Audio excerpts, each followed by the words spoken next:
So what's happening to you all day, every day, whether you know it or not, you are so magnificent in your physical bodies, you have forgotten you are vibrational beings first and foremost, is that all day, every day, you are becoming more. There is a vibrational version of you that has become and is becoming, that is the main event of you. When we say you are the creator of your experience, we're not kidding you even a little bit. You are not just the creator of your experience. You are the creator of you. You are the creator of the vibrational version of you who exists in a vibrational reality. Now, many of you would say, oh, this vibrational version, I don't know if I want to talk about the vibrational version. I'd rather talk about the reality that I see around me. And we say, that would be fine if you, the larger part of you, were not standing over here in this vortex of creation as the vibrational version of all that you have become. But you have become a vibrational version of something more than you know here in your physical reality, because the manifestation is slow to catch up with the vibrational version. So if you spend your time focusing upon the reality, looking at the money that is now in your checkbook, looking at the people who are now in your life, looking at the person who is now not in your bed or that you would like to be in your bed, as you're looking at what is, as you are facing the reality of what is, you are in most cases depriving yourself of vibrational alignment with this vibrational version, which is where the larger part of you stands. And so when you do that, you deprive yourself of the alignment with who you really are. We're not just talking about the stuff that you slow down. We're not just talking about the money that you slow down, even though you're slowing it down. We're not just talking about the empires that you are putting on hold, even though you're putting empires on hold. We're not just talking about the creative things like books and paintings and sculptures and music that are ready for you to harvest, even though you are putting them on hold. We're not just talking about those things and those experiences that you are depriving yourself of. We're talking about you depriving yourself of, in this red hot moment, the fullness of who you are, the clarity, the stamina, the exhilaration, the flexibility, the dexterity, the knowledge, the knowing of who you are, the love of who you are, the life of who you are. You see, you can't have it both ways. You can't look where you've been and at who you are at the same time. Now, here's the thing we really, really want you to hear. And if you can get this, you'll have it all. The vortex of creation, where the vibrational version of you is present tense, as far as the creator within you and as far as we are concerned. When you ask for it, it's present tense.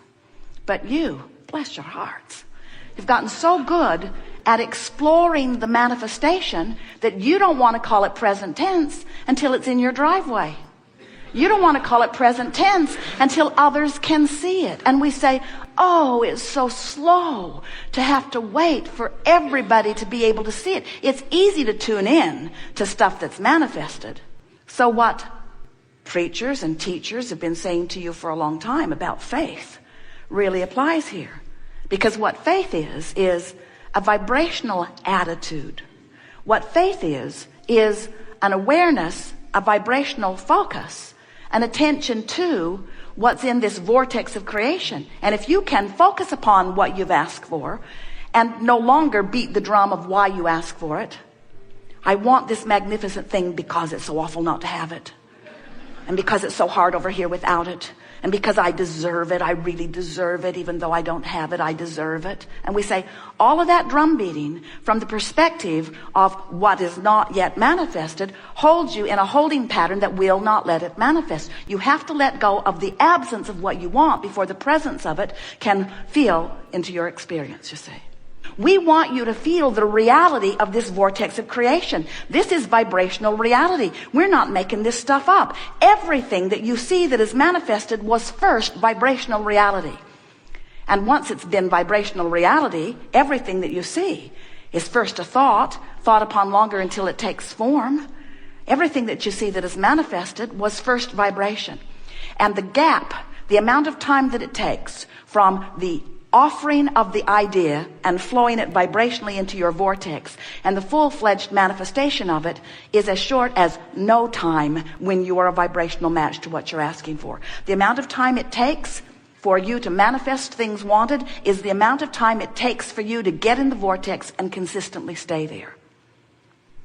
So when we say to you, which will be the answer to every question that you ask today, it would be very boring by the end of the day. Go to the vortex, go to the vortex. And so some will say, well, what does that mean? And we say, it means stop doing whatever you're doing that's keeping you out of the vortex. What do I have to do to get in the vortex? Nothing. Well, then how come I'm not in there? Because you're doing stuff that holds you out. Okay, so what do I have to do to get in? Nothing.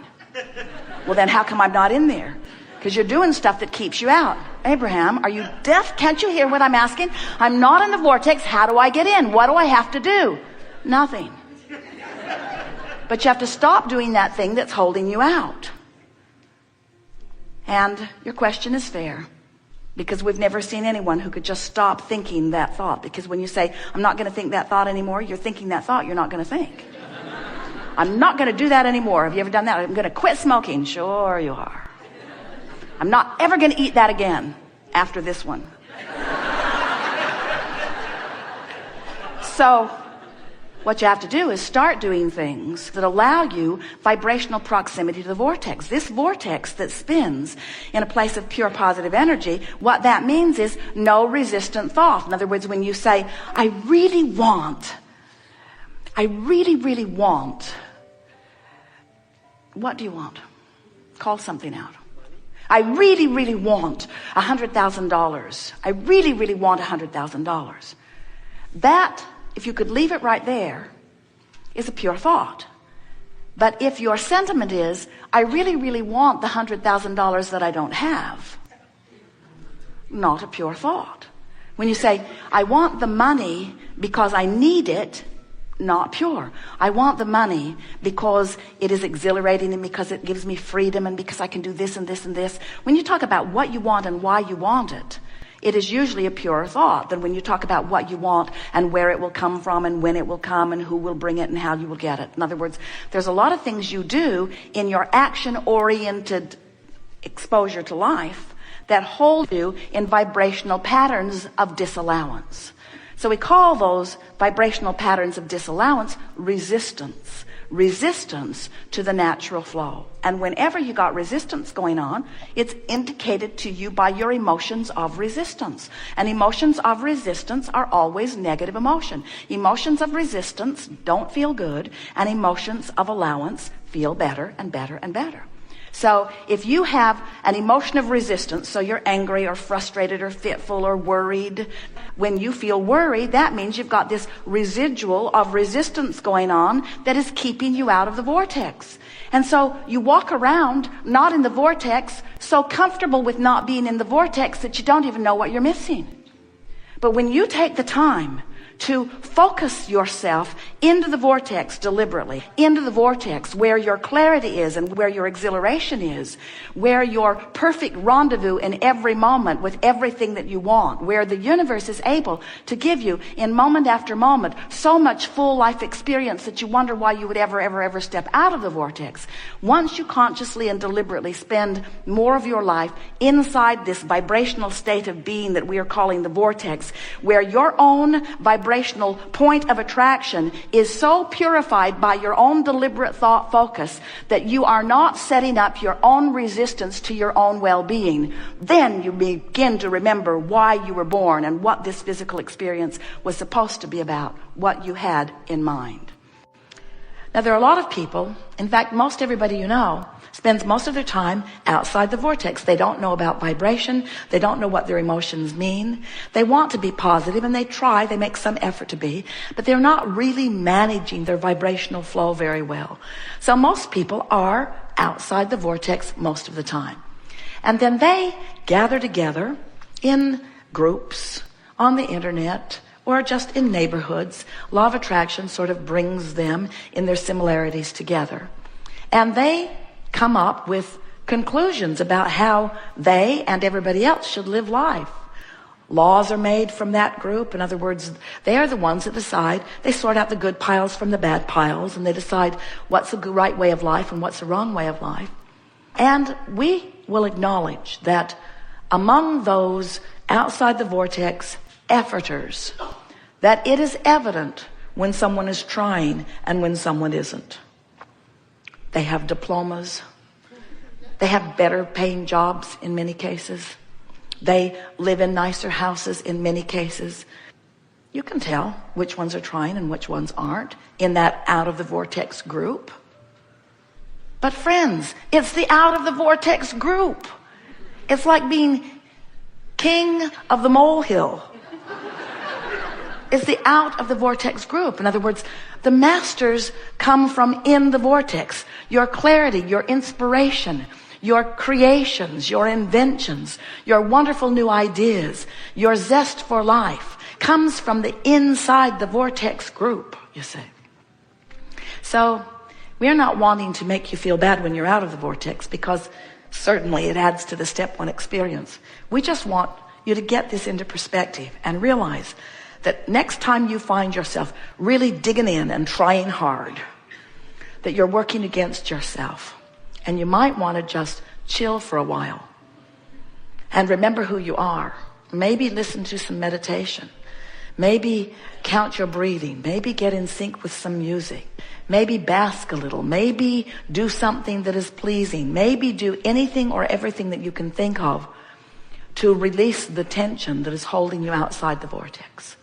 And it is our promise to you that once you are aware of the existence of this vortex, and once you are aware of your guidance system, which lets you know where you are in proximity to it, and once your mantra, once your motto, once what really matters to you is, today, no matter where I'm going, no matter what I'm doing, no matter who I'm doing it with, it is my dominant intent to look for what I'm wanting to see.